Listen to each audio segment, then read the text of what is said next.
Congressman Rob Bresnahan joins us now from his northeastern Pennsylvania district. Congressman, what are the prospects in the Senate? You pulled it off, you got it out of the House. Now what happens in the Senate? Well, Chris, first and foremost, thanks for having me on. Just last week, we had a great conversation with some of our Senate counterparts who have expressed a lot of the same interest on trying to come up with a program that ultimately can get to the president's desk and be signed into law. We heard at the Republican Issues Conference the conversations relevant to being flexible. And something that I was a huge advocate for since even during the government shutdown was coming up with some kind of extension with reforms, with some kind of de minimis monthly premium payment to get rid of the waste and the fraud and the duplicate phantom enrollees inside of the program, whether it's a $1 a month premium, a $5 a month premium. And that was something that we really worked in a bipartisan fashion on in the House. And hearing those conversations and being a part of those conversations in the Senate certainly leads me to believe that, we are close to getting something back into the conversations. But that's what we did. When 17 other Republicans voted to keep these conversations going, that's exactly what it was. I did not feel it would be prudent to rip the rug out from underneath 30,000 people in northeastern Pennsylvania that rely on the ACA enhanced premium tax credits for coverage. Okay, what about the people whose premiums have already gone up? Well, it's certainly something that we could talk about extending the open enrollment program and extending that into a longer period of time. It was something that obviously before the expiration, that's why we entered into the discharge petition, hoping that we can come together. Unfortunately, during the Rules Committee markup, the reform initiatives did not make it to the House floor. So I know that we're going to continue to do everything that we can within our power and come up with some kind of meaningful reform to the system. I don't agree with extending these things for 3 years. I thought that there was a 2-year extension with the 700% federal poverty limit line, with the de minimis monthly premium, doing the PBM reform, something that so many of my colleagues, both Republican and Democrat, agree with, getting rid of the spread pricing, making sure there's transparency, helping out our independent pharmacies. So there was a lot of really good reform measures, and I think there's still absolutely an appetite. Okay, so here's what the Obamacare critics are going to say. They're going to say they won't back an extension because it just delays the inevitable.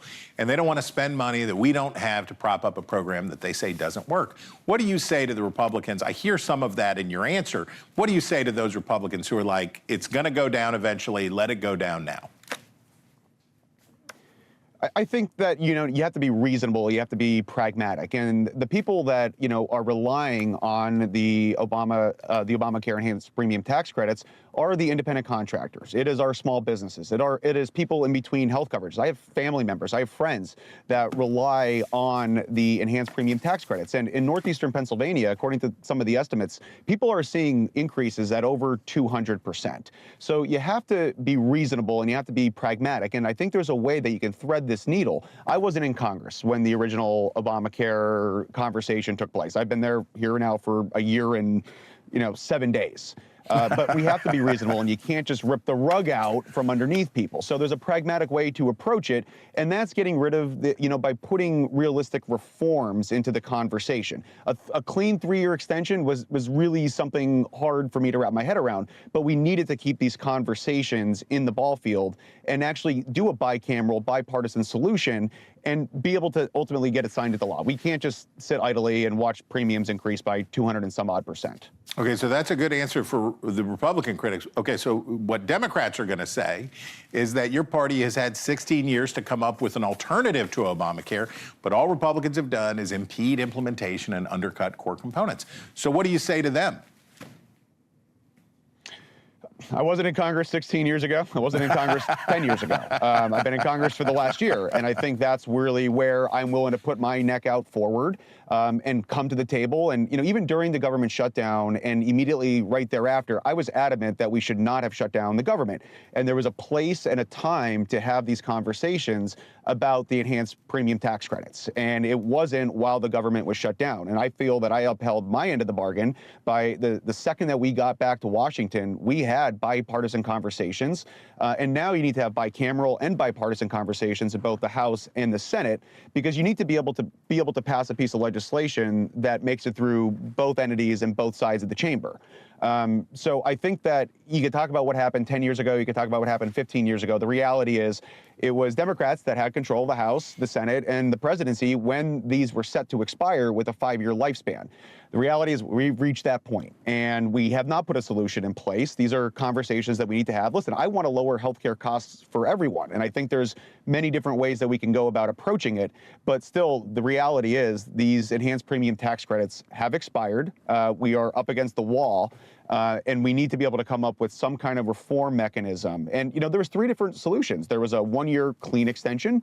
There was a 2-year extension with 1-year clean extension, year 2 starting the reforms. And the third option, which I think is something that the Senate, Senator Marino is leading a charge on the Senate side for Republicans, mimic something that I really would have liked to have seen become a reality. Okay, I got to ask you about the ICE stuff before I let you go. Immigration was the strongest selling point for Republicans in 2024. It was the Democrats' weakest point, and it was the strongest point for Republicans. But the ugly scenes like we watched in Minnesota on Wednesday are turning voters against your party on this stuff. Has ICE gone too far? Has the administration gone too far here?